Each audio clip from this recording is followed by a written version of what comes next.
salamun alaikum. Wa alaikum salam wa rahmatullahi ta'ala wa barakatuh. Ambe bela jelen fo. Ambe aw fo ni kumaden ye ni o ye salamu. Kumaden mun dilen do aw ma. Kamini gafe kɔrɔw kɔnɔna na Tawrata kɔnɔna na a yamarula ko adamadenw ka ɲɔgɔn fo ni folidakan ye ko salamun alaikum. Abe Genèse chapitre 43 abe Genèse kɔnɔna na chapitre 43 aya 23 ni taara Tawrata kɔnɔ salamun alaikum abe o cogoya la. A ko ni i bɔra Tawrata kɔnɔ walima an bɛ to Tawrata kɔnɔna na i bɛ taa kiiri kitabu ta n'u wele ko sura kiriw ka sura Tawrata kɔnɔna na a bɛ wele ko Juge. N'i y'a chapitre 10 ta aya 19 ou bien hein odo wa aya lajɛ dɛ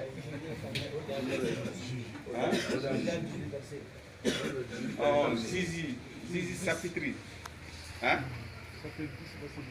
chapitre 10 verset 19 bote o ye Daniel de Daniel ka kitabu kɔnɔna na a sɛbɛnnen bɛ a chapitre 10 Daniel ni kiramɔgɔ dɔ ye kiramɔgɔ ni a cira mais a bɔrɔ mana alikuran kɔnɔ a kana kɛ balila ye a sɛbɛnnen do ka bila musow ka sura kɔnɔ suratu nisa ye aya joli aya 164 ala y'i kanto o aya kɔnɔna na a ko Mamadu Lamini ne ala ma kiraw bɛɛ ka bɔrɔ bɔ i ye dɛ n ye kira dama dɔw ka bɔrɔ de bɔ i ye kuran kɔnɔna na ni i ye olu lajɛ a bɛ taa kira 20 dɔɔni na ni minnu ka bɔrɔ bɔra ala kira ye mais o bɔrɔ wasara mais a ko kira caman bɛ yen minnu ka bɔrɔ ma bɔ i ye ni kiramɔgɔ ni tun bɛ Israël jamana kan a ka kitabu bɛ yen ko b'a wele Daniel a chapitre 10 aya 10 kɔnɔntɔn salamun alaikum a bɛ yen Juge 19-20. 19-20 Juge chapitre 19 à verset 20 ni ye chapitre 19 ta a verset 20 a sɛbɛnnen bɛ yen ko salamun alaikum a Daniel ka kitabu kelen kɔnɔna na a chapitre 4 a aya fɔlɔ a sɛbɛnnen bɛ salamun alaikum a bɛna d'i ma Luka kɔnɔna na Linjili kɔnɔna na chapitre 10 aya 5 Linjila kɔnɔ salamun alaikum a bɛ yen kɔrɔna kɔnɔna na a nana d'i ma baganw ko fɔ sura ni wele ko suratul An'am aya joli aya 54 salamun alaikum bɛ a bɛ aya ninnu durusi nin cogoya la aya ninnu an bɛ to ka segin ka nin cogoya la walasa a ka to shahiduw kan ka hakili kɔnɔna na ani o dusukun sabula n'aw bɛ kuma wagati nataw kɔnɔna na kabini kunu fo bi fo sini il faut que a ka kuma ni sura ni aya ye ni mɔgɔ ma se ka sura ni aya di aw ma a b'a fɔ salamun alaikum ala ka kisi a ka taa n'a ta ye n'a ko dɔnnibaw de y'a lakali i b'a fɔ ko a tɛ ala ka kuma na non ko dɔnnibaw de ko ten i b'a fɔ ko atu'allimuna allaha bi yala dɔnnibaw de bɛ ala ɲɛfɔ diinɛ ye wa ala kalan diinɛ in na wa adamadenw aw de bɛ ala kalan a ka diinɛ in na wa kuranu sura 40 aya 16 maaw tɛ adamadenw tɛ jɛ ka ala kalan diinɛ na ala yɛrɛ ye ɲininkali bila yen ko a ko Mamadu mɔgɔw ɲininka n ye dɛ o tuma na wo adamadenw aw de bɛ diinɛ in ɲɛdɔn donc ni ala t'a dɔn o tɛ wa ko dɔnnibaw de bɛnna dɔnniba jɔn de bɛnna donc a ka dɔnniba ninnu dɔn u ka lɔnni ka bon ni ala ta ye ala ko lɔnni bɛɛ ye ale de ta ye diinɛ yɛrɛ ye ale de ta ye a y'o fɔra bi suratul Zumar ala lillahi dinul khalisa an bɛ aw fo ni o kisi foli ye ala yɛrɛ de ko k'an ka to ka ɲɔgɔn fo ni salamun alaikum ala ka kisi bɛ aw ye ala ka kisi bɛ aw ye a ko ha minnu tɛ ko kunna jɔn de tɛ ko kunna jahiliw tɛ ko kunna jahiliw ye jɔn ye wal jahilu kana tɛmɛ u la fo i b'a fɔ ko ala ka kisi bɛ aw ye n'a ye ala ja a bɛna kɛ ko kunna c'est-à-dire n'i bɔra suya la ka na ɲɛnamaya la i donna ko kunna sisan nka ni i tɛ ala ko kalama ala ko jahili de y'a tigilamɔgɔ ye k'a tɛ fɛn kalama mais o n'a ta o ta ani salamu ka kan parce que e bɛ ka salamu kɛ ka ɲɛsin a ma nin ye tan n'a ye ala ja ni salamu minɛna a kan a bɛ kunu dun a bɛna kɛ ala bagaye dɔnbaga ye o de kosɔn ala ko k'a kana u faga dɛ a y'u to yen ko ɲɛnama bɛ bɔ su la su fana bɛɛ bɔ ɲɛnama la ɲɛnama wayi fana sura 30 aya 19 suratu rum Quran sura 30 aya 19 maa minnu tɛ ala ko la a kana u faga a y'u to yen lala una kunu n'u ma kunu u bɛ se ka den dɔw wolo den mun bɛ kɛ ɲɛnama ye i n'a fɔ azara ka kibara bɛ di a ma cogo min na a ko yala i ma nabi ibrahima ka fakɛ ka kibara sɔrɔ ka bɔ kɔrɔna sura 6 kɔnɔna na suratul anami aya 74 a tɔgɔ bɛ yen a ko mais pourtant a ye ɲɛnama wolo n'a tun fagara ibrahima tun tɛ wolo tiɲɛ tɛ donc a ye su ninnu to yen an bɛ ala deli ala ko kunu n'u ma kunu ala ka ɲɛnama bɔ u la wala an bɛ aw foli ni kisi foli ye bɛɛ lajɛlen minnu ye yan sɔrɔ ani minnu ma o foli tɛmɛnen kɔfɛ an bɛ kibara di ka bɔ an balimakɛ dɔ fɛ an ka shahidu de don Jimbala Sibi a bɛ to ka na yan juma o juma bi a ma se ka juma sɔrɔ a ko k'ale fakɛ fatura o la k'an ka dugawu k'a ye a fakɛ nin an bɛ taa jɛ mun na ni o ye balansi ye ala kana balansi yɛrɛ d'a ma dɛ ala ka sin ka an don aljana kɔnɔ direct ni o ma ɲɛ de sa an bɛ balansi sɔrɔ o balansi fana a ka juguman fɛgɛya ka ɲuman giriya ala ka a na fɛsɛfɛsɛ a kana na fɛsɛfɛsɛli gan kosɛbɛ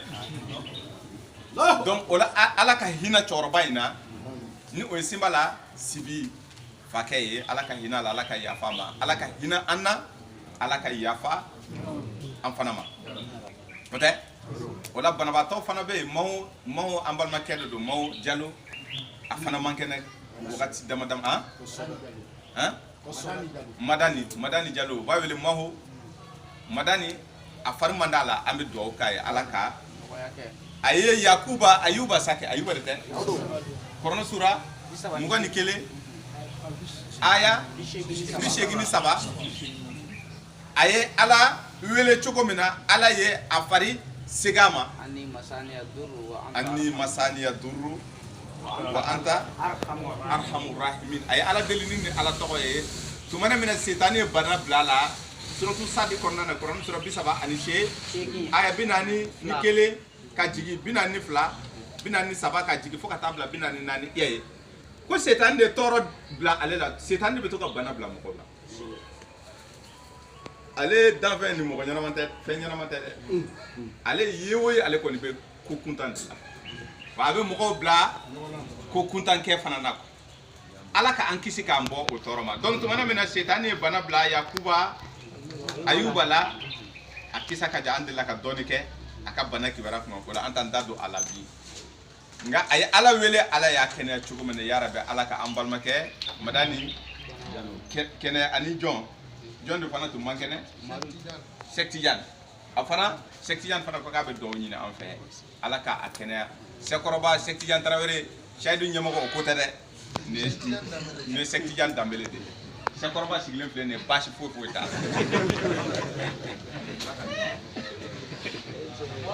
o tɛmɛnen kɔfɛ an balimakɛ an ka ustaze ni an ka kalanfa Konate Ibrahima Konate a ka dugukolo ko ɲagaminen don ala ka ɲɛnabɔ a se bɛ ala ye ala ka dayɛlɛli kɛ a ye ka a ka ko jɛya ye ka dugukolo nin d'a ma fɛn o fɛn mun bɛ ani dugukolo nin cɛ tɔɔrɔ sira la ala ka a wuli a k'a nɔgɔya ye kunnafoni ma ban kunnafoni banna Madu Jara fana den man kɛnɛ an ka shahidu dɔ a ma se ka na an bɛ dugawu k'a ye ala ka a den kɛnɛya awɔ donc o la an ka shahidu dɔ dɔgɔkɛ Tanba Fofana shahidu gɛlɛn de don dɛ Tanba Fofana a dɔgɔkɛ kan ka furu a ye dugawu ɲini an fɛ a dɔgɔkɛ in tɔgɔ Sadi Fofana ko a ka mariage bɛ yen dimanche nata o la an bɛ dugawu k'a ye ala kana gɛrɛgɛrɛ bɔ a mariage in na ala ka mariage ne kɛ mariage basigi mariage ye o fila a ka kɛ basigi u ma Quran sura 30 suratu Rum aya 21 a ko ne Allahu ye bani adama dan ka cɛw dan ka musow bɔ u la ka tila ka segin ka di cɛ ninnu ma mun kosɔn u bɛɛ ka basigi sɔrɔ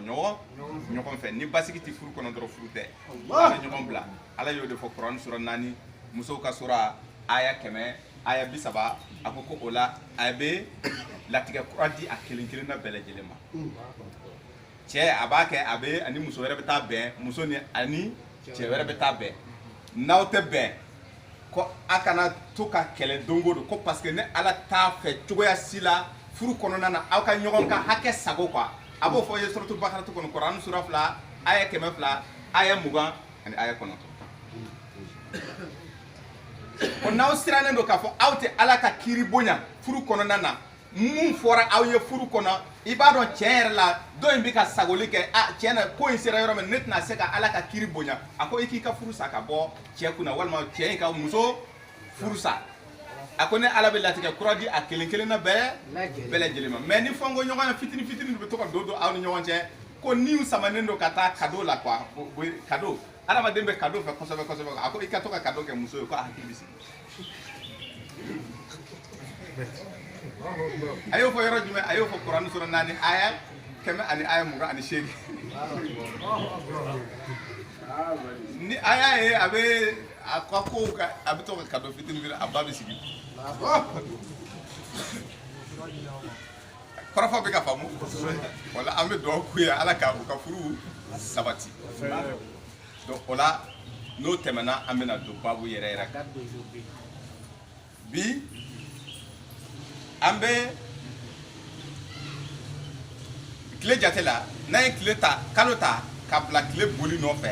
o bɛ ɲɔgɔn gɛn na suratu yasin b'o fɔ i ye Kuranɛ sura 36 aya 39 o bɛ ɲɔgɔn gɛn kalo bɛ tile nɔfɛ o tɛ o ka boli kɔnɔna na o tɛ ɲɔgɔn gosi quoi n'o ye ɲɔgɔn gosi dɔrɔn u bɛɛ bɛ bin an kan ala ko a ye boli kɛrɛnkɛrɛnnen dan tigɛ bɛɛ kalo ninnu ni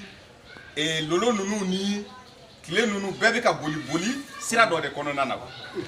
ko wa o bɛ ka o ɲɛsin yɔrɔ dɔ de la ko n'u taara se yen o ye diɲɛ bannen ko foyi jɔlen tɛ dugukolo fana bɛ boli kɔnɔna na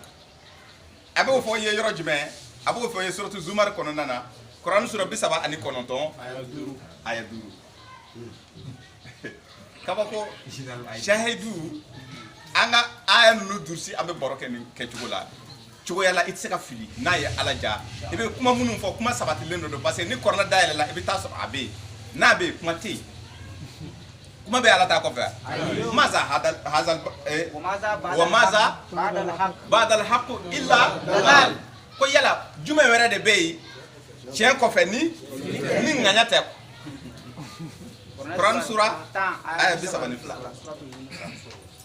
foyi tɛ tiɲɛ kɔfɛ ni fili tɛ Kuranɛ aya ninnu ye tiɲɛ ye an bɛ ka mun fɔ aw ye an tɛ ka ɲɔgɔn nɛgɛn dɛ yan i tɛ se ka mɔgɔ nɛgɛn ala ka kuma na sabula f'i ka sura nimero fɔ aya nimero fɔ mɔgɔw b'a dayɛlɛ k'a filɛ a ye mun fɔ tiɲɛ don wa nkalon don ni tiɲɛ don n'i b'a minɛ i b'a minɛ tiɲɛ wɛrɛ tɛ tiɲɛ kɔfɛ o tiɲɛ de ye tiɲɛ ye ale yɛrɛ de ye tiɲɛ ye tiɲɛ kɔfɛ tiɲɛ wɛrɛ tɛ yen tiɲɛ de ye tiɲɛ ye i taara fan o fan an bɛ ka sura ni aya minnu fɔ ni a y'a dayɛlɛ a bɛ taa kuma ninnu sɔrɔ yen n'a ye kuma ninnu sɔrɔ a bɛ limana n'a ye a b'a fɔ ko tiɲɛ don kalu samina wa ata'na an y'a mɛn an bɛna a labato an bɛna kumakan aya ninnu bi ka mun fɔ i ye i b'a kɛ o kɛcogo la o la bi an ka hakilijigi bɛna kɛ fɛn jumɛn ye an ka hakilijigi a bɛna kɛ kɛrɛnkɛrɛnnen salatu ko Allahumma salli ala sayyidina Muhammadun a tɛ fɔ wa Allahumma salli ala sayyidina Muhammadun ni wele ko Allahumma salli o sazi Kuranɛ sura 33 ta an ye i b'a aya 50 ani aya 6 ta an ye bi an bɛna babu sigi nin kan n'a ye ala ja an bɛ dɔɔnin fɔ ni wagati tɔ tora an bɛ ɲininkali labila ni wagati tɔ ma to an bɛ ɲininkali bila juma nata la n'a ye ala ja a ye mun de fɔ inna allaha wa malaikatahu yusalluna ala nabiyyi ale ala ana ale ka mɛlɛkɛw k'olu bɛ to ka seli nabi ɲuman ni kan nabi ɲuman ni ye jɔn ye jɔn de don nabi ɲuman bɛ se ka kɛ kiraw bɛɛ ye wa kiraw bɛɛ de don fana a bɛ na amɛ mun de b'a yira n na k'a fɔ a bɛ kɛrɛnkɛrɛnnen ka Mamadu Lamini fana de fɔ kuranɛ nana n'a ye yɔrɔ caman i n'a fɔ kuranɛ sura 66 kuranɛ sura 66 suratu kuranɛ sura 66 ta tahrim 66 de tɛ tahrim a aya fɔlɔ an ko o ta ya ayuhan nabiyyu kambe a bɛ kuma jumɛn de tugu a la lima tuharrimu ma ahalallahu laka mais a kɛra jɔn de Muhammadu i y'a ye a bɛ to ka Mamadu Lamini wele ya ayuhan nabiyyu ya ayuhan nabiyyu ya ayuhan nabiyyu a ko ya ayuhan nabiyyu donc a bɛ to ka alakira wele a ka danbe kiraw ka danbe tɔgɔ dɔ la a bɛ to ka o kɛrɛnkɛrɛn ka alakira fana wele ni o ye ta Kuran sura 33 ta suratul Ahzab kelen kɔnɔna na aya 45 ya ayuhan nabiyyu a nana n'a ye tuguni dɛ inna arsalnaka a shahidan ko an ye e ci mo kosɔn e ka kɛ an y'i ci i kɛra ciden ye Muhamadu nka Muhamadu a bɛ Muhamadu ka kibaruya de di la i ma nin ye tan a ko Muhamadu an y'i ci mun kosɔn e ka kɛ shahidu ye seere ye e bɛ kunnafoni duman di e bɛ bagabagali fana kɛ a bɛ kunnafoni duman fɔ mɔgɔw ye a bɛ bagabagali fana kɛ donc a bɛ alakira wele ni ya ayu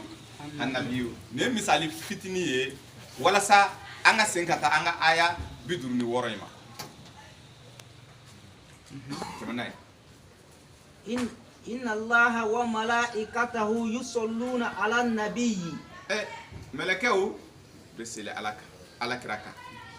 k'ale n'a ka mɛlɛkɛw bɛ seli alakira kan ya ayuhal lezina amanu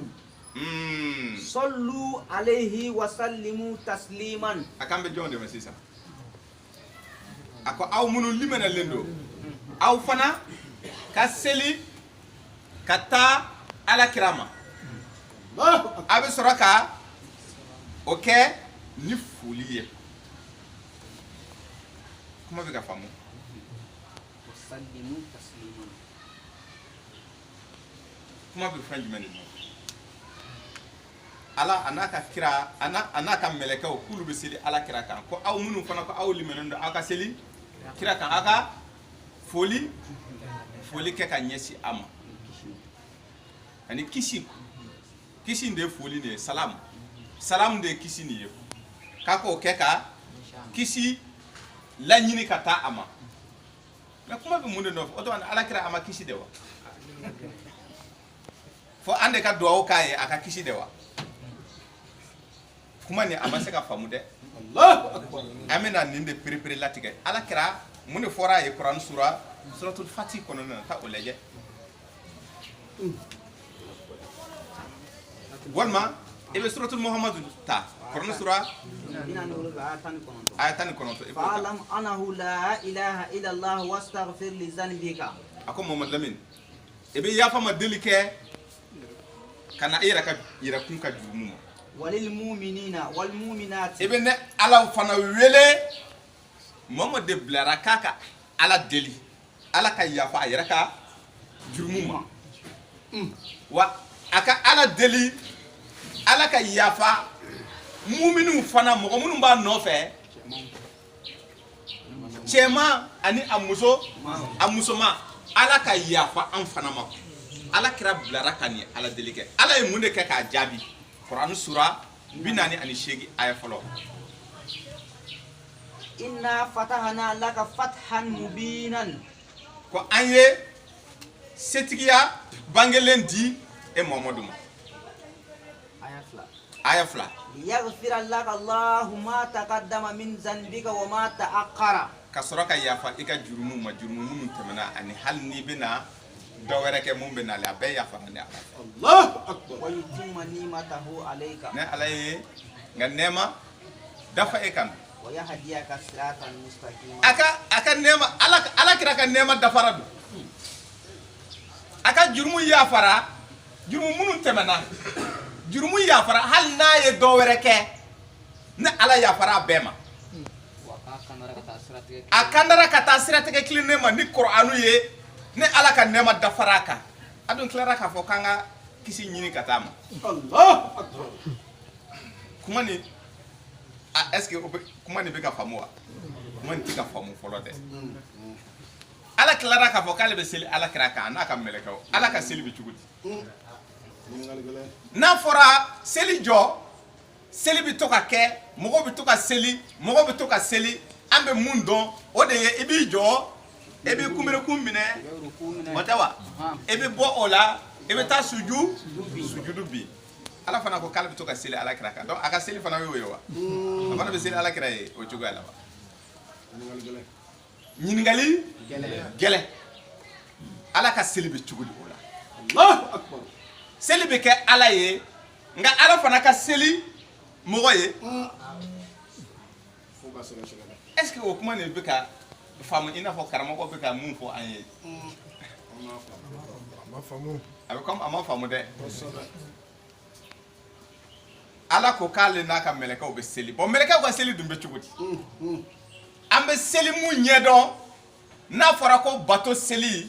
amba don ka fo meleka fana be seli o ka seli kibara be dima suratu safat kono nana aya folo suratu safat quran sura bisaba ani wolofla aya folo awo aya keme bi woroni duru aya keme bi woroni woro ko be safa safake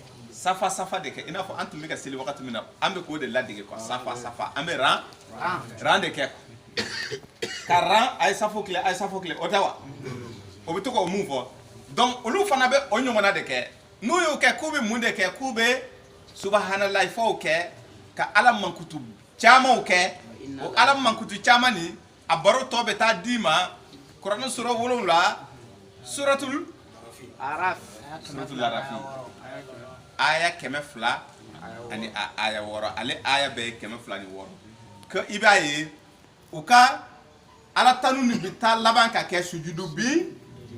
bi ala ye Allahu akbar. olu fana ka seli ke cogo de fleni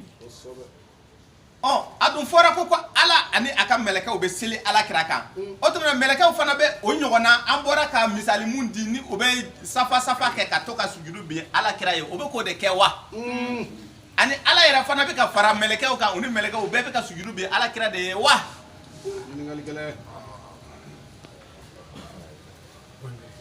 an k'o bɛɛ to yen an ka yɛlɛ a aya 43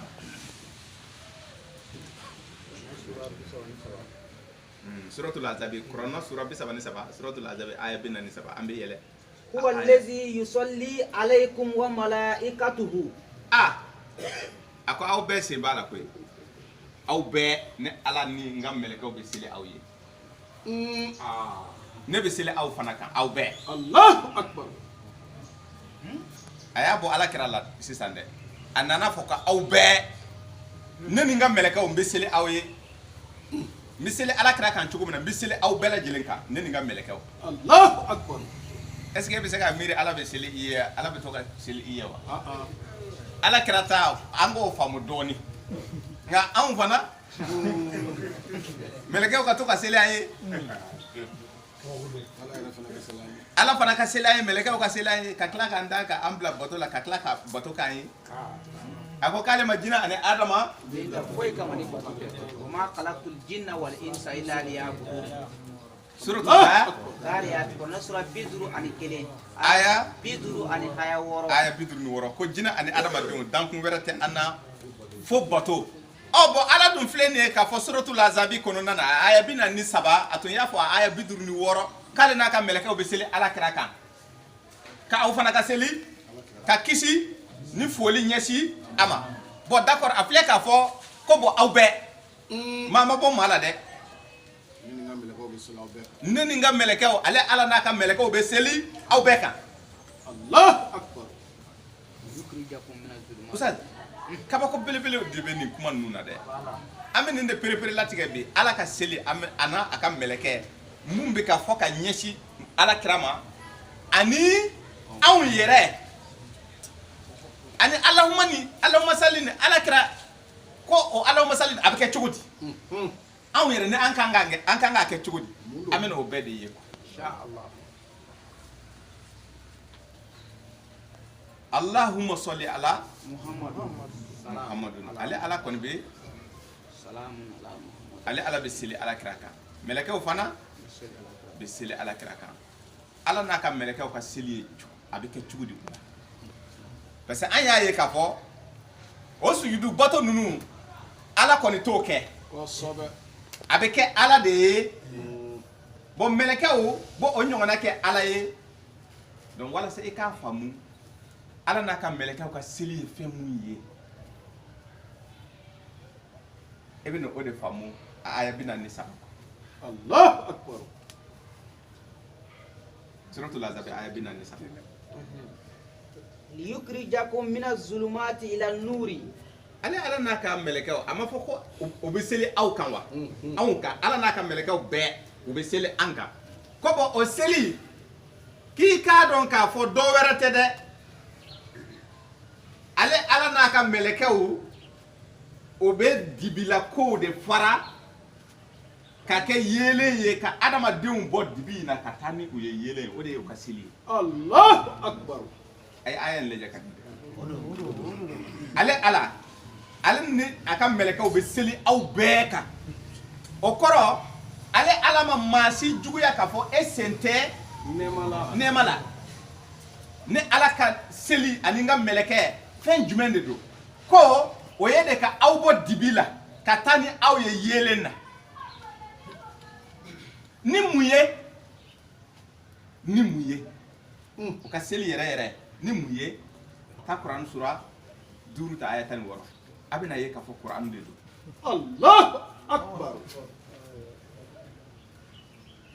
Quran sura 5 suratul Maida aya 16 yahdi bihi Allahu man ittaba ridwanahu ni nin ye bihi o tɛ wa ni ne ala bɛ maaw lataga ni ale ala ka jɛ ridwana ala ka jɛ yɛrɛ a bɛ to ka mɛn ko mɛlɛkɛ dɔ bɛ ko ridwan ko alijɛnɛ mɛlɛkɛ tɔgɔ ko ridwan kɔrɔna yɛrɛ de ye ridwan ye Allahu akbar. a ko taa nin ma quoi taa Kur'ani ma ni Kur'ani ni na o ma quoi ni nana o de ye ala ka jɛ ye quoi o de ye subula salami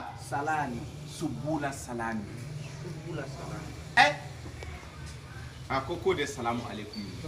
Allahu akbar. kisi kasira salam ya salamun alaikum ko wa nin de salamun alaikum ni korna de salamu ye korna de kisi ye korna de ala ka jɛ ye ni ye abi bani adama o sama kana tanai wa yukhrijuhum minaz zulumati ila an-nuri bi iznihi o kisi tɛ dɔ wɛrɛ ko korna ni a bɛ mɔgɔw de bɔ dibi la ka taa ni i ye yeelen na ni ale ala ka jɛ ye wa ale jɛna n'a ye ni jiginna ala kira kan wa ko nin ye kisi de ye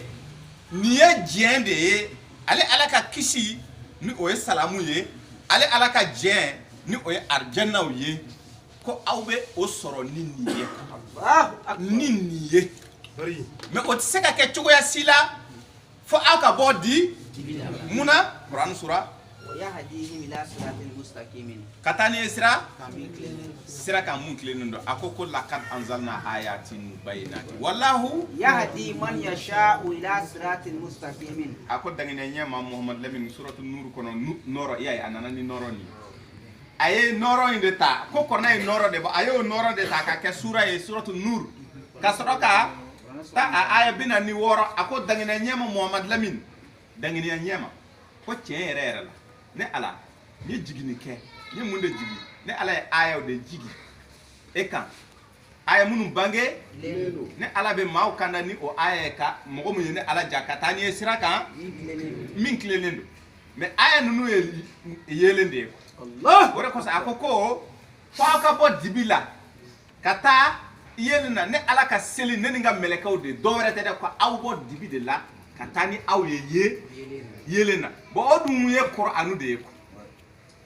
Kur'an sura 4 aya 174 ko ta an bɛ to k'a kalan i b'a ta tubabukan fana na walasa mɔgɔ caman fana bɛ o mɛn ka fɛn dɔ faamu tɛmɛ n'a ye. Ya ayuhan nasu. Ko adamadenw aw bɛɛ de ko don bɛɛ a ma fɔ k'ale ala selila aw bɛɛ kan wa aw bɛɛ a ma maa bɔ maa la dɛ k'ale ala n'a ka mɛlɛkɛw bɛ seli aw bɛɛ lajɛlen kan tɛmɛ n'a ye. Qad ja'akum burhanun min rabbikum. Ko danginɛɲɛ kɔni ma ko kitabu dɔ de filɛ nin ye yamarukan nana ka bɔ aw ma ka bɔ aw tigi ala yɔrɔ yamarukan de bɔra ne ala fɛ ka na aw ma yamarukanw bɔra ne ala fɛ ka na aw adamaden ma o yamarukan ye jumɛn ye. Wa anzalna ilaykum nuran mubinan. Ale ala ye nɔɔrɔ de jigi yelen de jigina yelen mun bangelen don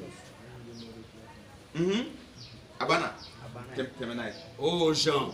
certes une preuve évidente vous est venue de la part de votre Seigneur et nous avons fait descendre vers vous une lumière éclatante. O lumière éclatante ye jumɛn ye taa Kur'an sura 14 ta aya fɔlɔ. Suratu Ibrahim. Alif lam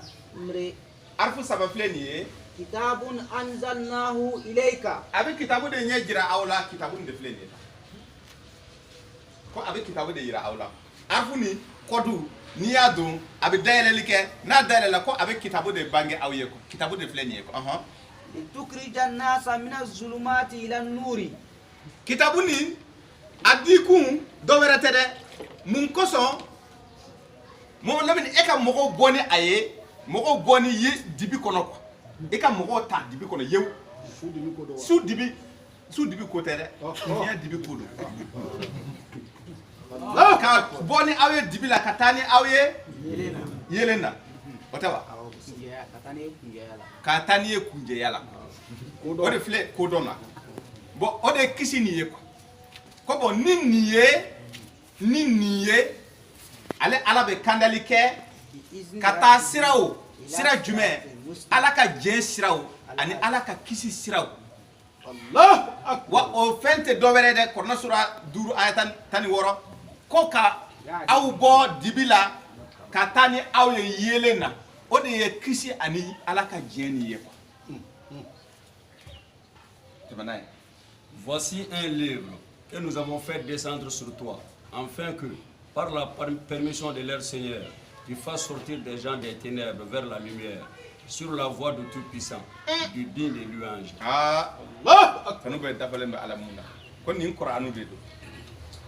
Donc c'est ça. Allah ana ka melekɛw ka seli ye fɛn jumɛn a m'a faamu hali sisan n'a m'a faamu a bɛ taa Kur'an sura 97 la aya fɔlɔ 2 3 4 Ina anzalnahu fi laylatil qadri. Ko jonde yala ema laylatul qadri kibara sɔrɔ wa ale ala ye jigini kɛ latigɛ su kɔnɔna na latigɛ su ale ye jigini kɛ a ye mun de jigi Wama adraka ma laylatul qadri. jonde bɛ su ni ko fɔ i ye dɛ fɛn dɔ jigina su in kɔnɔna na a ko fɛn dɔ jigina su in kɔnɔ an ye jigini kɛ o su mais o su jonde bɛ o su ko fɔ i ye a bɛ na fɛn mun jigina a bɛ na o valeur de ɲɛfɔ i ye ani o su valeur tɛmɛna ye Laylatul qadri khairun min alfi shahrin. ko o su o latigɛ su fɛn mun jigina ka kafsa ni kalo ka kafsa ni kalo 1000 kalo 1000 ka kafsa n'a ye kalo ye fɛn jumɛn ye kalo ye dalu jumɛn b'i bolo o la korona sura tan suratu yunus aya dur ako kalo yere de yele Allah. bo kalo be dafa tuma jume abo fo ye suratul inshikak quran sura bi shegi ni nani aya tani kononton ako kalo be dafa kalo tumana minani kalo dafara ka dakenye tumana minani kalo dafara ka dakenye kale ala be dani damine ka yele ba yele kalo be dafa ka dakenye tuma jume ebina ode ye korona sura mugani saba suratul mumin ayatani nani abe dafa tani nande kalo be bo fitini ka bonya kana dafa ka ke bilibili baye atani nani tani duru bo kalo kle tani nani na yado ye yele ode be wele yele nota a fitini yele ntew na bonya na de abe wele ko yele otaba donc ko o kalo fe mun jigna lilatul kadri ko pour que e ka valeur famu ka valeur kafsa ni kalo bakele donc abe comme kalo clé tani duru au sous kalo do ka bo flan ambe muye kalo do ka bo akerefe flana ka bo akerefe sabana ka bo akerefe nani na ka bo akerefe fo bakele ko bon fe mun jigna lilatul kadri ko on fait limer ka boni kalo bakele limer farle nyo Allah akbar.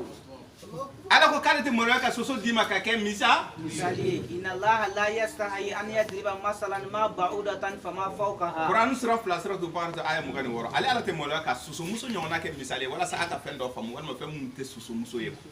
abi ka kalo de ta kalo noro de abi ani Qur'anu de comparer wala sa eka fendo famu parce que akoko Qur'ana noro de abi to ka fo Qur'ana yele wala sa eka o yele keti est une idée quoi, c'est-à-dire que eka surunya ka famu doni avec ko de nyefo yene tam. Nous l'avons certes fait descendre le Coran pendant la nuit del Qadr. Et qui te dira ce qu'est la nuit del Qadr? La nuit del Qadr est meilleure que 1000 mois. Ah, ay ni mede ko an ya jigi, an jon. Ko an ala be to ka fo an jon. Aya nanita. Durant celle-ci, descendent les anges. O sula melekaw be jigi. malaikatu wa ruhu fiha Ainsi que l'esprit. Ani l'esprit ani nisenu. Par permission de leur Seigneur pour tout ordre. Ni ale alaka yamaruye. kile-kilena bela jeli Wala sa latige fe mun tum fora ka kef. Oni oye Muhammad Lamine ka ke mo kiraye aka ci ina fo ci den to otun latigera ko. Wala sa o ka ke ale ala ye melekaw ani ni senu jigi ni senu ye joy. Ta Quran sura tani worota. Melekaw fora ni senu ta ota Quran sura tani woro aya kemeni fla. kul Momo afode nazalahu ruhul qudusi min rabbika Ruhul Kudusi ode jiginani ayeko kabo ala yoroko bil haqqi ni cheyeko Ruhul Kudusi de jiginani Qur'anu yeko Ruhul Kudus ko de jiginani Qur'anu ye ama fo meleke de ya akoko abeka fo ko ru ko meleke ani ni senu yen fa ayo de fo ye aya nani mena ni senu ne jume abi o de prepare latige ye ya ako Ruhul Kudus de donc ko ruhu to Ruhul Kudus d'accord Ruhul Kudus ma famu hal sisa ta Quran sura flata suratu bakaratu aya bi konontoni wolomna kul Momo da afode man kana aduwan li jibrila yalla jonde Jibrila juguye fa innahu nazzalahu ala qalbika ko bi Jibrila iznillah de jiginani Qur'anu ye Allah akbar. ah donc jaja ni senu ni ye Jibrila de ni senu mum be ka ko fo ye Jibrila de donc o fana ye meleke de mais titre do be alila aka titre ni meleke to ka titre te kele ale titre ka boni meleke to ye o de ko so ala be amason ka fo ko meleke o jigina naye ako meleke ani ni senu ko Allah akbar. o ni senu ni ma fa mo Ruhul Kudusi ni ma Ruhul Kudusi fa mo ko ye Jibrila de ni senu yere de Jibrila ye ko bon oni melekaw de jigina ko anw de y'a jigi mais jon de y'a jigi ako ko ne ala ye qur'anu wa nunzilu min al-Qur'an. Allahu akbar. 1782 Quran surat 10 ani wolowula suratul Isra ay bi signi fa donc ala be to ka fo anw y'a kɛ ɲakɛ ala be to ka fo ɲakɛ ne ala de y'a kɛ o man ca Qur'an kɔnɔna na mais mission ala be to ka fɔ ne de y'a kɛ yɔrɔ min na i bɛ taa sɔrɔ o baara a ma mɛlɛkɛ bila a la ale yɛrɛ de y'a kɛ i n'a fɔ a b'a f'i ye suratul Dariyati kɔnɔna na Qur'an sura 51 aya 52 wa ma khalaqtul jinna. ne ala a m'a fɔ anw dɛ ne ala je n'ai créé je a t'a fɔ nous a b'a fɔ ko je ne de ye danni kɛ ne ma jina ani adamadenw dan fosi kama fo kan bato donc o danni ni a ma mɛlɛkɛw ci u ka taa adamaden dan kɔ ale ala yɛrɛ de ye adamaden dan kɔ o baara na a ma mission ni a ma mɛlɛkɛw bila a la mais ni ale yɛrɛ ye baara mun kɛ ka mɛlɛkɛw bila a la a bɛ to k'a fɔ anw ala ne ni n ka mɛlɛkɛw bɛ seli alakira kan ne ni n ka mɛlɛkɛw ye kɔrɔna jigi Allahu akbar. donc ala ka seli de ye ala ka seli tɛ dɔ wɛrɛ ye dɛ o de ye ka sira kilennen yir'i la a ye seli yɛrɛ ye jumɛn ye ko kisi ale kɔni kisi kɛ i kan ale ye kisi kɛ e kan maintenant sisan n'i b'a minɛ kisi ni n'i b'a minɛ o y'i kungo ye n'i t'a minɛ o y'i kungo ye sabula a ko k'ale ye bani adama dan suratul al-insan Qur'an sura 76 aya fɔlɔ fila a ko k'ale ala ye adamaden dan ka bɔ lawaji la lawaji mun ɲagaminen don fɛn wɛrɛw la aw tɛ fɛn minnu dɔn kabakoma fɛn caman b'a kɔnɔna na ko ka adamaden dan k'a kɛ yelikɛla ye k'a kɛ mɛnnikɛla ye ka sira fila yira a la nin ka ɲi nin ma ɲi mais o tɛ se ka kɛ fɔ a ka sɔrɔ ni Qur'an ni ye Allahu akbar. ayaw donc ale n'a ka mɛlɛkɛw bɛ seli alakira kan u selila alakira kan o kɔrɔ o ye kisi kɛ alakira ye o kisi tɛ dɔwɛrɛ dɛ o ka seli yan o de ye kisi de ye seli yɛrɛ de ye kisi an bɛ ka seli mun kɛla nin ye tan an bɛ ka kisi de ɲini na bon o kisi mun filɛ nin ye o kisi tɛ se ka sɔrɔ f'a ka kɛ ni Qur'anu ye bon k'ale ye o baara kɛ ale n'a ka mɛlɛkɛw u y'a kɛ alakira kan maintenant sisan ko an fana ka seli a kan bon an ka seli o tuma na an fana bɛ kɔrɔna de jigin alakira kan wa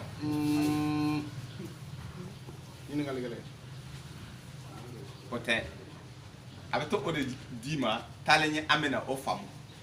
an ka seli an kan ka seli alakira kan an ka seli o la ala n'a ka mɛlɛkɛw kɔni selila alakira kan o ka seli de ye ko k'a Qur'ani jigi alakira kan ka nɛɛma kɛ a ye ka sɔrɔ ka a fɔ a ye kabini a ma fatu ko kisi ni seli ni minɛn'a kan quoi ale kɔni Allahu akbar. n yafara a ma jurumu tɛmɛnenw n yafara a ma jurumu minnu bɛ na i kɛra arijanaden ye Muhamadu Lamini e kɔni ka sɔrɔ i ma fatu a ye nin mɛn ka ban an fana a ko k'a selila an kan maintenant an ta ye a ma jaabi ma d'a ma fɔlɔ dɛ an k'an banba o la an ta nin a y'o de fɔ alakira ɲɛna Qur'an sura 33 suratul azabi a aya 43 ko ne selila aw fana kan aw bɛɛ adamadenw bɛɛ ne ma maa si bɔ maa si la maintenant sisan ne bɛ fɛ ka don o seli kɔnɔ ala ka seli kɔni filɛ nin ye k'o de ye Qur'anu ye ale n'a ka mɛlɛkɛw ka seli de ye nin ye olu o seli mun ko bɛ ka fɔ ye suratul azabi aya 55 olu ta tɛ birike wuli o yɔrɔ la ayi alakira kan ka birike alakira non a kan tɛ o ma a fa n'a ba de ye nin ye ko a ye kɔrɔna jigi alakira kan kɔrɔna ye kisi de ye ni nin ye i bɛ ne ala ka jɛ ani n ka kisi sɔrɔ quoi suratul azabi aya 30 ani aya 56 o bɛ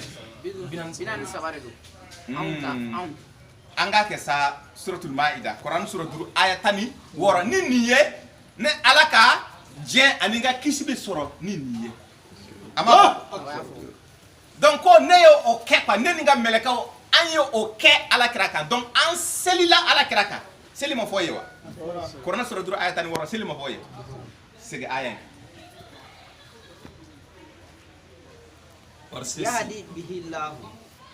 yahdi bihi Allah man ittaba ridwanahu subul salam salam de seli ni ye kisi subul salam o kisi ni e ma faamu ta kuranɛ sura kɔnɔntɔ ta sura tauba aya kɛmɛ ni aya 3 خذ من أموالهم صدقة تطهرهم وتزكيهم بها وصل عليهم تناي إن صلاتك سكن لهم سكن لهم كأك سلي با باسكي وما على كرا نو ناناني وكان نفولي أمينك ني أمينة إبو تا سرقاتي سراوي فمن بورا هذا مدينة كدي أبيولكو sarakati hal jaka nunu be sarakati be antina do babu konana konni o war mine momo lamin ibi do ke o atigla mogoy mena e ka seli atigla mogoy ko e ka seli ni ye basigi ye atigla mogoma Allahu akbar ya ye seli mun ko be ka fo ye ya akante birika wuli ma ala kirate seli ina fo birika wuli mogoy ko abe do de kiye ibi kisi soroko abi do de kiye ibi kisi soro bo ale ala naka melekeo kule do ke ala kira kan ka ban Allahu akbar ni jumeye ni seliye ni jumeye ni qur'anu ye ko seli de o seli ala naka melekeo ka seli de qur'anu ye ko kabe adama de boni ay dibila katani uye yelena wa ode ale naka melekeo ka seliye wa ayo baraka ala kira kan aya folo ala kira kan ka soro ka charo anata Allah na dira ale folo de ma ore ko so aye ale bo adama wa ka titri fana ane anga titri te keleye ambe ka titri de nyini na ala ka ambla nabi nyimo ka titri ko nana Quran sura woro sura nani sake suratu nisa aya bi woro ne kononto rabbana taqabbal minna ola ako kanga seli ala kiraka amfana allahumma salli ala muhammadin ala ko ni be seli ala kiraka ako amfana ka seli ala kiraka donc ambe aketugudi ola abena allahumma salli ka ala kiraka seli ko aba misali do di ama aba misali di ama yorojima abe kuma bado di ama suratu safat konana anga ta ota Quran sura bisabani wolon anga aya bi wolon la ani kononto ango ta salamun ala nuhin fil alamin jebe alam alhamdulillah rabbil alamin tanube ala jeun dabama ako jeun be kononana ko seli kera nuhu yo sege ayenga salamun ala nuhin fil alamina paix sur Noé dans tout l'univers. Salamun ala nuhin fil alamin. Donc salamun ala Muhammadun Rasulullah.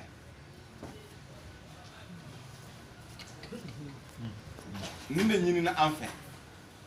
Salamun ala Muhammadun. Salamun ala Muhammadun. Qui se fait Mohamadi, c'est de rendre hommage. C'est de lui rendre hommage. Au cas anga seli kanya amfanati sujudu bi ala kiraide. Mais ni ambe ala bara oke kanga na ala bara nunu ke fo anga tasi blade ke kata Muhammad Lamine ma. Parce que ay janjo munun ke ka keleke wala sa ninka bange chegelen tunde donde Muhammad Lamine tun nyogon chegelen kadoko dugolo sanfo fa ka ke kira towi kira musa nu ulu de be suma ka tani nyogon à cause je susciterai au milieu de tes frères, c'est-à-dire au milieu de tes frères Moussa, un prophète comme toi. Deutéronome 18. À ton cambe à la crabe. Quand on a puissant de comme avec comme et Moussa. Mais à te boire et la balma nous avec à boire je fous balma de là. Mais comment peut faire du même non fait? Ayani yewa. nyaye ko salamun ala nuhi fil alamina nin titri kɛra nuhu dɔrɔn ye dɛ kira tɔw bɛ don a kɔnɔ mais ka mɔgɔ dɔw t'a tɔgɔ mɛn ko diɲɛ bɛɛ ne ka foli bɛ diɲɛ fan bɛɛ lajɛlen sankolo kɔnɔ dugumakolo sanfɛ kɔrɔn tilebin bani baba diɲɛ fan bɛɛ lajɛlen fɛ sankolo kɔnɔ duni alam kɔ diɲɛw bɛɛ kɔnɔna na nuhu ne ala ka kisi bɛ i ye quoi a ye nuhu kelen pewu de wele ni o tɔgɔ nin ye nuhu tun ye jo gɛlɛn ye dɛ aya 80 inna kazalika najzil muhsinina mais kabako ye mun ye pour que e ka da la ka fɔ ala ka seli ni a ma maa bɔ maa la bɛɛ de b'a kɔnɔna na ni a ko fɔra ye suratul azabi kɔnɔna sura 37 aya 47 a ma fɔ ko bɛɛ wa ne ala selila bɛɛ de kan ne ni n ka mɛlɛkɛw ne ala selila ala kira kan a ma fɔ wa bon ko o mun filɛ nin ye o kelen de filɛ ka fɔ yan quoi ko nuhu mun filɛ nin ye ne ala ka foli bɛ a ye quoi salamun ala ala de bɛ ka nin d'a ma wahayu la an kan ka o fo tan quoi salamun ala nuhin o fil alamin o tɛ wa bon a ko a aya 80 k'a b'o cogoya la dɛ najzil muhsinina a ma maa si bɔ maa si la maa o maa ɲumankɛla ne ala b'a sara ni ne ala b'a fo nin kisi bɛ i ye nin cogoya la maa o maa i sɔnna ala ye quoi i nana i nɔrɔ ala la i nɔrɔla ala ka kuma na i bɛ k'o bila pratique la e bɛ ɲuman kɛ ko ne ala ka kisi ni bɛ i ye o cogoya kelen na quoi n'u ta ɲɔgɔn na a aya 81 innahu min ibadina almu'minina k'a tun bɛ n ka jɔn limana jɔnw de tun cɛla dɛ a ma fɔ tan attends. Ainsi, récompensons-nous les bienfaisants. Il était certes un de nos serviteurs croyants. Ko n'u tun bɛ ne ka jɔnw de cɛla jɔn minnu tun limanalen don ne ala la ko n'u tun b'a la o de kosɔn salamun ala nuhi y'a ye salamun ala nuhi fil alamin a ma fɔ wa aya fɔ a aya 100 ni aya 9 i b'o ta o yɔrɔ kelen na salamun ala ibrahima a ko misali wɛrɛ dɔ filɛ nin ye ne ko n ko aw ka seli ka kisi ɲɛsin alakira ma nabi ɲuman in ma a bɛ to k'a fɔ tan de salamun ala muhammadun rasulu nabiyal karim rasulu o ciden de ye nabiyal karim nabi ɲuman sugandilen nabi ɲuman kɔrɔtalen a bɛ kɔrɔna sura jumɛn haka sura kuranu 69 tiɲɛ sura aya joli aya 40 a sɛbɛnnen bɛ yen nabiyal karim a bɛ yen o tɛ a bɛ yen d'accord an bɛ to yan o cogoya kelen na a aya 100 ni aya 9 a ye mun de fɔ ko salamun ala ibrahima a aya mun tugura ala kazalika najzil muhsinina a bɛ nin cogoya la fana ne ala bɛ bɛɛ de don nin kɔnɔ bɛɛ jɔn mɔgɔ min bɛ ɲuman kɛ quoi nin kisi ɲɔgɔnna bɛ i fana ye quoi n'i bɛ ɲuman kɛ maa o maa n'i bɛ ɲuman de kɛ ni ala ye Ibrahima ka kisi ɲɔgɔnna n b'a a d'i ma tɛmɛ n'a ye innahu min ibadina almu'minina dangana ɲɛma ko jɔn tun de don ne ka jɔn limanalen tun de ye Ibrahima ye tɛmɛ n'a ye Paix sur Abraham. Ainsi récompensons-nous les bienfaisants, car il était de nos serviteurs croyants. a ye nin mɛn a aya 27 o yɔrɔ kelen na a bɛ na ni kuma dɔ ye yanni an ka taa a ye mun tugura la sa kɛ a ye mun tugura la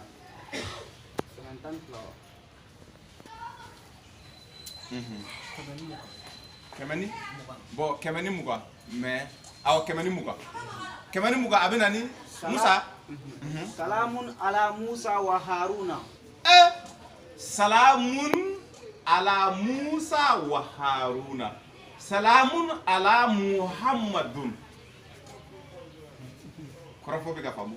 min bɛ ɲinina aw fɛ k'a ka to ka nin de kɛ ko k'a fo ni kisi ye quoi o foli ye hommage de ye quoi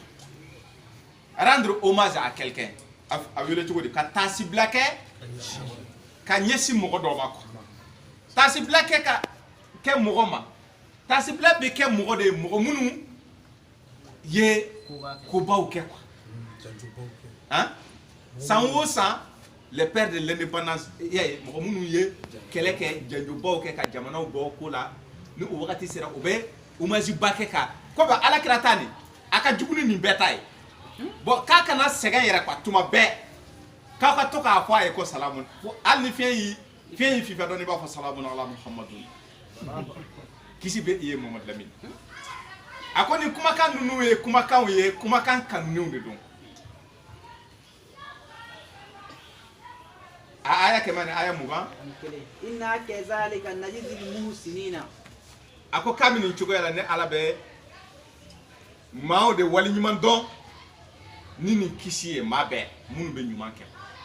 a ma maa bɔ mɔgɔ la dɛ n'i kɔni bɛ ɲuman kɛ i sɔnna ala ye i bɛ ɲuman kɛ ko mun kɛra kisi mun bɛ Musa ani Haruna o kisi kelen fana bɛ ye innahuma min ibadina almu'minina ko fila bɛɛ tun ye ne ala ka jɔn limaniyalen tun de don o fila bɛɛ n ka limaniya jɔnw tun de ye nin mɔgɔ ba fila bɛɛ ye tɛmɛ n'a ye Paix sur Moïse et Aaron, ainsi récompensons-nous les bienfaisants, car ils étaient du nombre de nos serviteurs croyants. Ayi nin mɛn a aya kɛmɛ ani aya 30 yanni u ka taa yen a aya kɛmɛ ni 23 wa inna ilyasa lamina almursalina ko yala i ma Iliyasa ka kibaruya sɔrɔ Eli ko Eli tun ye ciden ye a bɛ den ka kuma dɔ di ka tɛmɛ mais a aya kɛmɛ ni 30 an mago b'o de la mais kabini a aya 23 a k'i ma ko Eli yala i ma Eli ka kibaruya sɔrɔ wa a bɛ fɛ k'a f'i ye ko yala i ma Mamadu Lamini ka kibaruya fana sɔrɔ wa hein Mamadu Lamini e ma kibaruya sɔrɔ Muhammadun Rasulullah Quran sura binani ani shekin aya 29 sura binani ani segi sura in tɔgɔ suratul Fat o tɛ wa a aya 20 29 a ko Muhammadun ka Mamadu Lamini yɛrɛ t'a tɔgɔ ma Muhammadun Rasulullah a ko yan Eli a ko Eli ye ciden ye a ko Muhammadu fana ye ciden ye donc o la a aya kɛmɛ ni 30 kuma dɔ bɛ yen salamun ala ilyasina a ko salamun ala ilyasina yen fɛ a ko Ilyas mais yan a ko Sina a ko Ilyas ni a nɔfɛmaw ne ala ka kisi bɛ Ilyas ye salamun ala Ilyas walima Ilyasi Sina o la a bɛ ko minnu bɛ Ilyas nɔfɛ ko ne ala ka kisi bɛ olu fana ye salamun ala Ilyasina tɛmɛ n'a ye inna kazalika najzil muhsinina nin cogoya la ne bɛ maa waliɲuman dɔn ne ala bɛ maaw sara quoi maa minnu bɛ ɲuman kɛ quoi nin cogoya la ne bɛ i kɛ kisi mɔgɔ ye quoi i n'a fɔ ne y'a kɛ Nuhu Eli ni a nɔfɛ mɔgɔ ye cogo min na n bɛna aw fana kɛ o cogoya la quoi n bɛna aw kisi o cogoya la ni aw bɛ ɲuman kɛ yen n b'aw sara o sara cogo kelen de la quoi sara cogo kelen de bɛ aw ye quoi nin cogoya la ni aw fana sɔnna i n'a fɔ ninnu sɔnna ye cogo min na o de kosɔn i m'a ye a ko seli kɛra aw bɛɛ kan ne ala n'a ka ne ni n ka mɛlɛkɛw selila aw bɛɛ de kan mais ne e de bɛ sɔn ka don seli de kɔnɔ n'i donna o seli kɔnɔ i bɛ baara ɲuman kɛ i bɛ nin minɛ i bɛ baara ɲuman kɛ ko fɛn o fɛn mun kɛra kira ninnu ye n bɛ o kɛ aw ye a aya 181 wala a 31 tɛmɛna o ko olu tun bɛ ninnu bɛɛ tun ye ne ala ka jɔn ɲumanw ye limaniya jɔnw tun de don Eli mun bɛ ka fɔ ye a n'a nɔfɛtɔ mɔgɔ ninnu ko mɔgɔw tun de don u tun limaniyara ne ala la u sɔnna ne ala ye bon an fana ka sɔn ala ye o cogoya mais limaniya jɔnw ye jɔnw ye a bɛna se o ma Paix sur Élie et ses adeptes, ainsi récompensons-nous les bienfaisants, car il était du nombre de nos serviteurs croyants. sisan a aya 181 wasalamun alal mursalina ko salamun alal mursalina kisi bɛ cidenw bɛɛ ye Et paix sur les messagers. sisan a bɛɛ donna la kiraw bɛɛ kira si ma bɔ kira la k'a bɛɛ ni ala ka foli bɛ u ye salamun ala mursalina donc o de ɲinina an fɛ allahumma salli ala muhammadun salamun ala muhammadun rasulun nabiyil karim walima salamun ala muhammadun o y'a bannen allahumma salli suruman de filɛ nin ye tan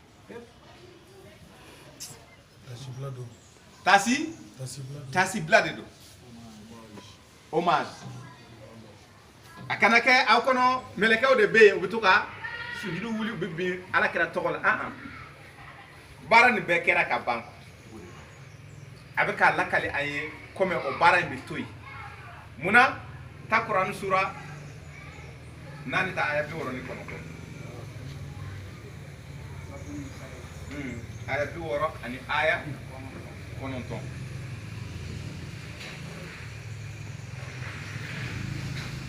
ومن يطيع الله ورسوله ما ni tugura ala na ka kira ko فأولئك مع الذين أنعم الله عليهم من النبيين ale ala na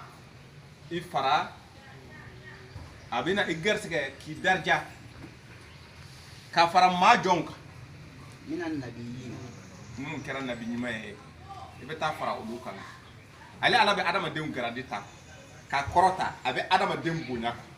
adamadenw tɔ k'a bɛ an bonya k'a bɛ an bonya mais a sati ye jumɛn aw bɛ tugu ala n'a ka ciden kɔ ala n'a ka ciden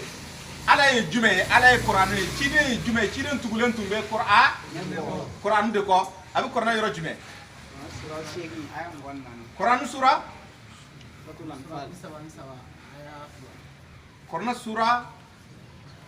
Korna sura 6 aya 50 ko ne tugulen tɛ dɔwɛrɛ kɔ Qur'an ale ala kira k'ale tugulen tɛ dɔwɛrɛ kɔ ni nin Qur'anu in tɛ Korna sura 10 suratu Yunusu aya 15 a ko ale ala kira ale tugulen tɛ foyi fana kɔ ni nin Qur'anu kelen pewu tɛ tiɲɛ fila suratul Arafi Qur'an sura 7 aya 200 ani aya 7 ko ne ala kira tugulen tɛ foyi wɛrɛ kɔ ni nin Qur'anu in tɛ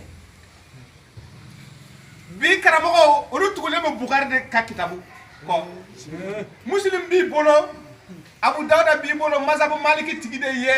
ala kira ko k'ale tɛ nin si dɔn ale mɔgɔ foyi tɛ nin na ale tugulen bɛ ayaw de kɔ ayaw de yirala la a ko wa kazalika ko wa haza siratu rabbika ko sira de filɛ nin ye i tigi ala ta kɔni mustaqiman mun tile kad fasalnal ayati li qaumin zakaruna Qur'an yɔrɔ jumɛn Qur'an sura 6 aya 100 aya 20 ani aya 6 a ko sira ale ala ka sira de filɛ nin ye ni Qur'anu a ko mun tilelen don mais mun de b'a kɔnɔ kad fasalnal ayati aya jɛlenw de b'a kɔnɔ mais kuma ma ban wa bon ala kira ko Qur'anu kɔnɔna na siɲɛ 3 k'ale tugulen tɛ dɔ wɛrɛ ko ni Qur'an tɛ bon sisan a ko ala kira kɛra ladege la sɔn hɛrɛma ye lakadi kana fi rasulillahi uswatun hasanatun donc ni tugura Qur'an ko o de i tugura ala n'a ka kira kɔ ko ale ala bɛ e garade a b'i ka garade kɔrɔta ka t'i bila nabi ɲumanw ka garadi la wasidikina n'i ma o sɔrɔ i bɛ bila tiɲɛtigiw ka garadi la washuhadai n'i m'o sɔrɔ i bɛ bila sɛdusuw ka garadi la wasalihina n'i m'o sɔrɔ i na kɛ maa ɲuman kɔni i bɛ alijana sɔrɔ siga foyi t'a la Allahu akbar a ye garadi 4 de fɔ ala kira ɲɛna a ko anw tɔ n'o tɛ ala kira kɔni ale ye nabi ɲuman ye ale t'a banna la maintenant anw de ko dɔn donc k'an k'a dasi a kan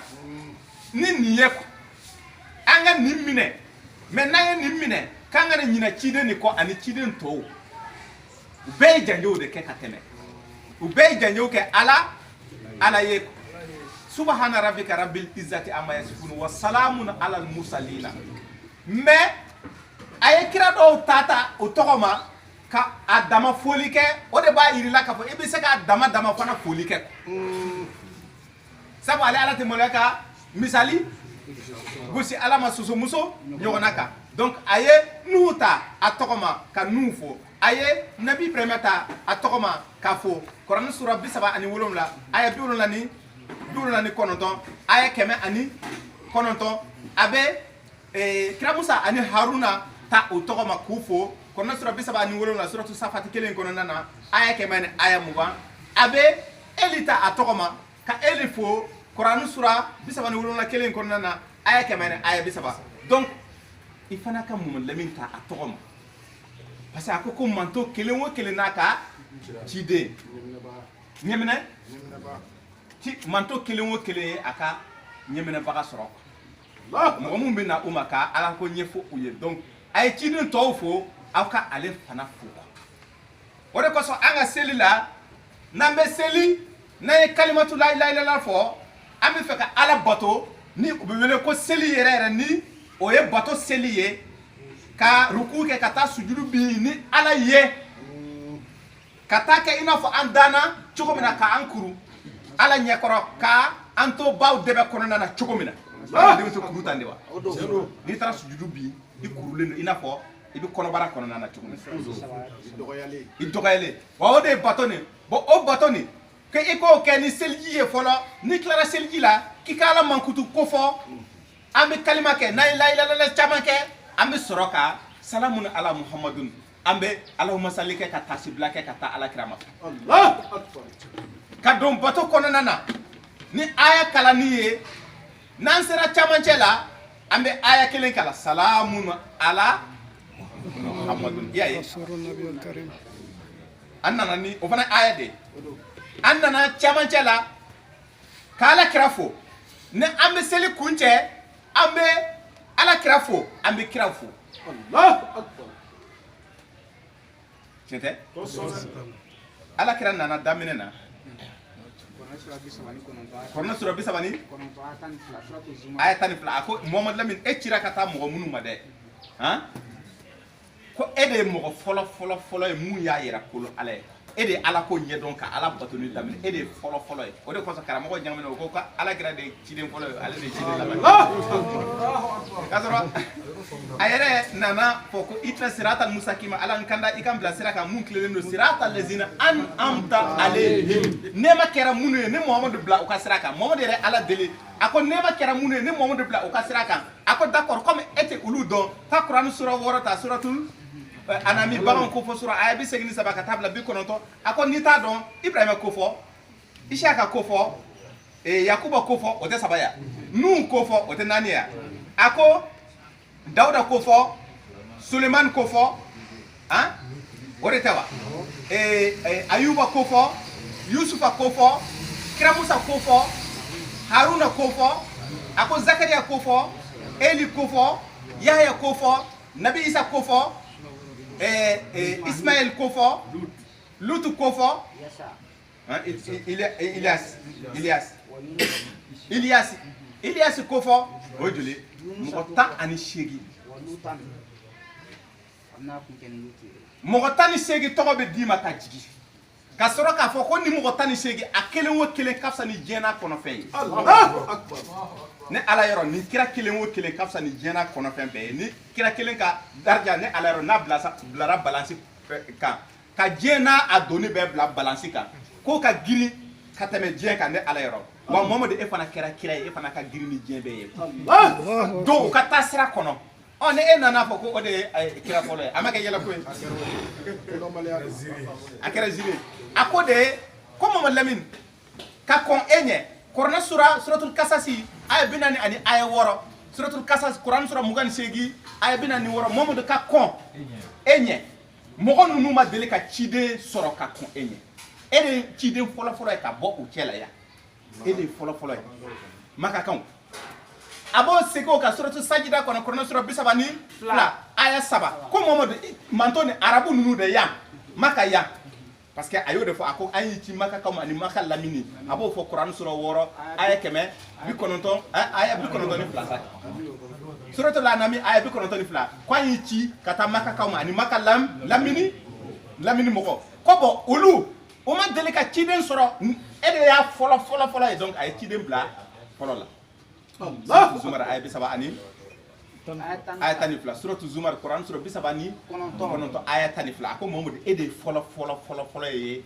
maaw cɛla minnu kɛra limana jɔn yɛrɛ kolonba ye Allah e de fɔlɔ ye ay alakira bila daminɛ na a bɛna alakira bila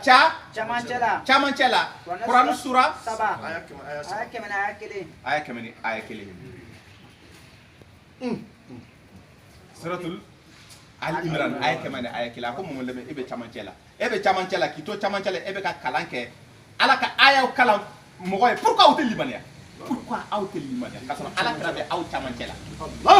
donc a ye alakira bila camancɛ la a ye alakira bila labanna yɔrɔ jumɛn Quran sura 37 aya 40 aya 40 khataman e de laban ye donc o de kosɔn an ka seli kɔnɔna na an bɛ alakira place nin bɛɛ kɔnɔ ka sɔrɔ ka tasibila kɛ quoi seli o seli an bɛ ayaw kalan ka ala waliɲuman dɔw ka tasibila fana kɛ ka taa alakira ma La ilaha illallah, la ilaha illallah, la ilaha illallah, la ilaha illallah, la ilaha illallah, la ilaha illallah, la ilaha illallah, la ilaha illallah, la ilaha illallah, la ilaha illallah, la ilaha illallah, la ilaha illallah, la ilaha illallah, la ilaha illallah, la ilaha illallah, la ilaha illallah. Allahumma salli ala Muhammadun Rasulullah Muhammadun Rasulullah ko ye nin ye donc o la kisi nin a ko kisi nin a b'o f'i ye suratul an ka taa suratul Adab an t'o nin kalan yarɔ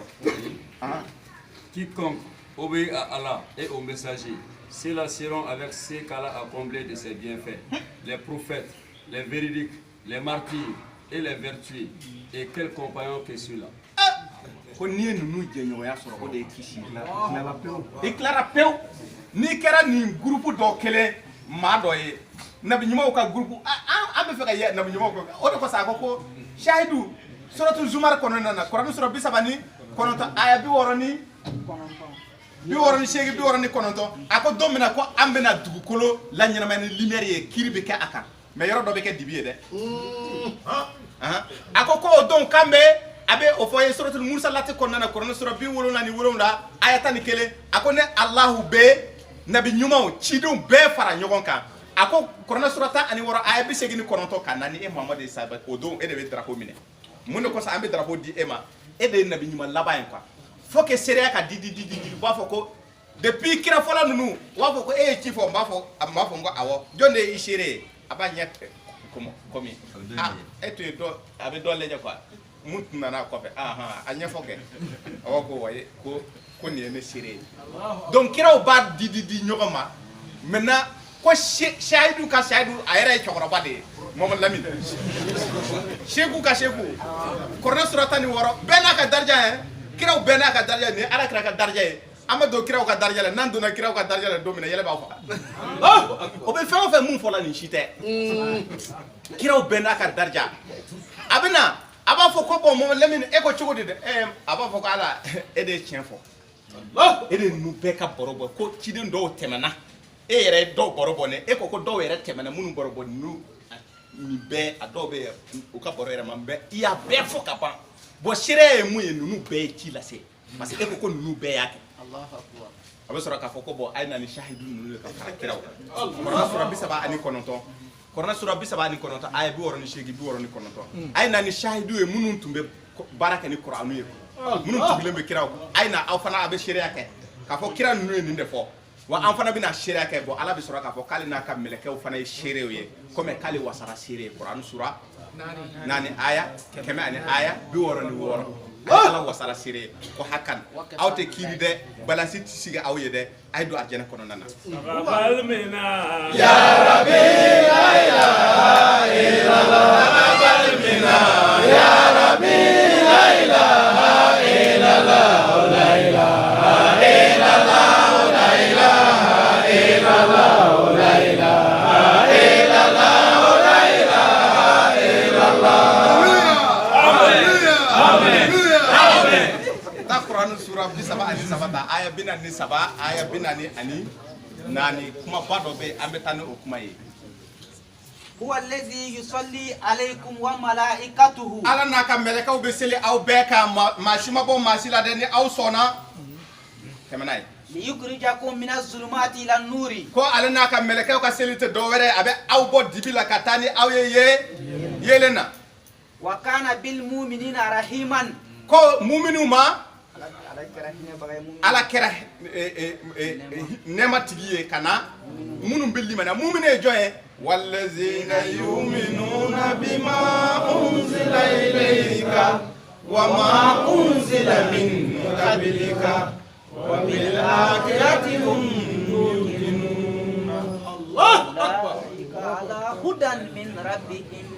وأولئك هم المفلحون Qur'an sura fila aya nani a ko limana jɔnw de ye mɔgɔ ye minnu limaniyara bi maa ni kitabu ye mun jiginna ala kira kan ka sɔrɔ ka limaniya kitabu la minnu jiginna ka kɔn ala kira ta ɲɛ ka daɲiniya k'a fɔ ko kiyama ko ye tiɲɛ ye dɛ bon olu de bɛ wele limaniya jɔnw bon ale ala ka nɛɛma bɛ olu kan a aya 44 suratul lazabi Qur'an sura 33 aya 44 تحيتهم يوم يلقونه سلام yala aw ma tahiya mɛn wa yɔrɔ tahiya nana a ko tahiya ko o don k'u ka foli kan n'u y'u tigi ala kunbɛ ɲɔgɔn yala سلام سلام an bɛ to ka gardafu gosi gosi i y'a ye ko nin bɛɛ filɛ nin ye Ustaz an bɛ to k'a fɔ ko Ustaz Gawusu Tarawele an b'a fɔ ko gardafu an b'a fɔ salamu kabako de don dɛ donc a ko don min na i y'a ye kisi nin nana tuguni ko in bɛɛ ye nin de nɔfɛ arijana nɔfɛtɔ la bon ko in bɛɛ gulolen de Kur'anu de la o de ye kisi nin ye bon na an ye ɲɔgɔn sɔrɔ yen an bɛ to ka ɲɔgɔn fo ni kisi ye kisi i n'a fɔ an bɛ ka ɲɔgɔn fo cogo min na depuis tarata kɔnɔ kisi dira k'a jigin cogo min na a bɛ n'a kuncɛ ni nin cogoya ye a ko don min na an bɛ ale ala kunbɛn ɲɔgɔnya tɛmɛ n'a ye C'est lui qui prie sur vous, ainsi que ses anges, afin qu'il vous fasse sortir des ténèbres à la lumière. Et il est miséricordieux envers les croyants. Leur salutation au jour où ils les rencontreront sera salam, et il leur a préparé une généreuse récompense. Ah, ko fɛn bɛ anw ɲɛ yen quoi an tɛ se ka fɛn mun miiri quoi mais o salamu nin a ye nin ye yan kabako de don ko don min na ni an ye ala kunbɛn ɲɔgɔn ye o tuma na an bɛ ala ye wa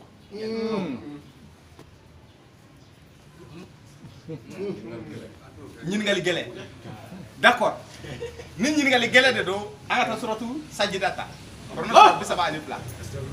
aya 12 aya 17 an b'o ta tɛmɛ n'a ye Aucun être ne sait qu'on a réservé pour eux comme réjouissance. aucun être Ne sait qu'on a réservé ce qu'on a réservé pour eux comme réjouissance pour les yeux. a ye nin mɛn dɛ nin kumaba dɔ de filɛ nin ye tɛmɛ n'a ye فلا تعلم نفس ما أخفي لهم من قرة أعين جزاء بما كانوا يعملون Qur'an sura sajida aya 17 a ko maa si tɛ yen maa tɛ yen quoi maa mun bɛ se ka bisikiya quoi minnu bɛna don arijana kɔnɔ ale ala ye fɛn mun ɲɛ bila u ye quoi filɛli kama quoi wala filɛli kama ja damu bɛ filɛli la dɛ a ko fɛn dɔ de bilalen don an ɲɛ quoi kiyama don i tɛ se ka imaginer quoi i hakili tɛ se k'a miiri k'a ye quoi ka o bilalen don anw ye an bɛ n'o ye o don c'est à dire i b'a ye dɔrɔn i da wagalen bɛ to yan tellement que kabako de don bon a dun ko an ni ale bɛna ɲɔgɔn ye c'est à dire arijana kɔnɔ nɛɛma tɛ yen ala yeli mun ka bon ni ala yeli ni a bɛna a yɛrɛ labange quoi c'est à dire que mais a y'a yɛrɛ labange cogo min na Musa ye fo Musa kirina a t'o cogoya la dɛ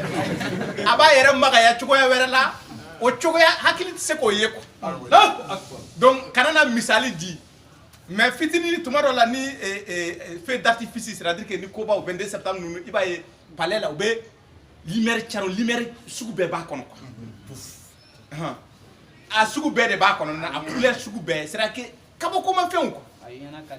bon ala bɛ ye wa a tɛ ye parce que a filɛ nin ye k'a fɔ ko don min na an bɛ ɲɔgɔn kun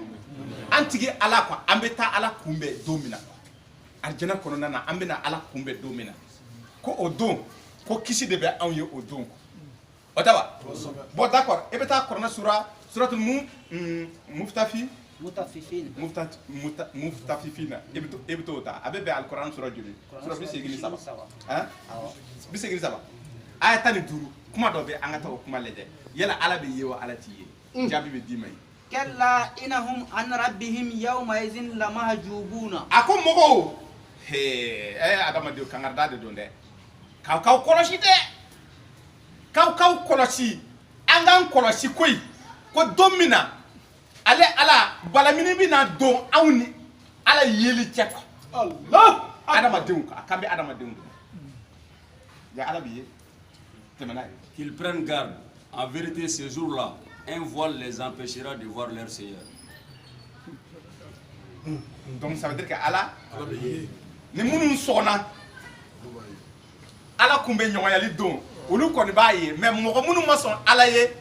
a bɛ ka kangarida k'u ka u yɛrɛ kɔlɔsi dɛ n'o tɛ olu tɛna ala ye ko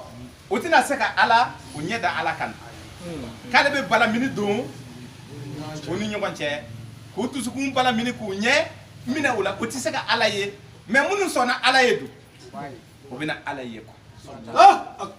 an bɛna ala ye arijɛnɛ kɔnɔna na mais o ala ye don kabakobaw de don dɛ ɲɛ tɛ se ka a miiri k'a ye quoi fɛn mun an kan ka fɛn mun ye quoi ale ala la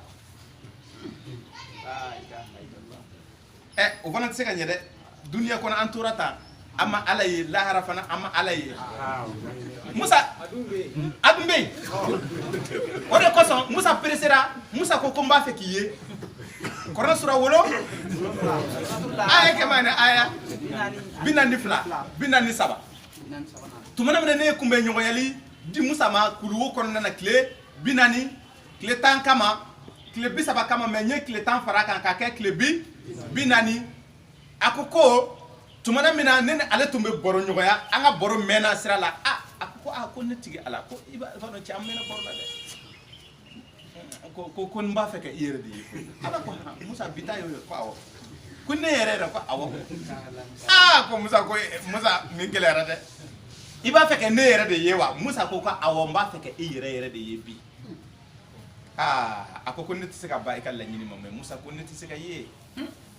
e b'a fɛ ka ne ye cogo min na ko adamaden ɲɛ nin cogoya la aw tɛ se ka ne ye ka lakori ka ala ye k'a lakori c'est-à-dire ala filɛ nin ye n y'a ye a bɛ ani ɲɔgɔnmɛ de bɔlen don dɔɔnin a kɔrɔ non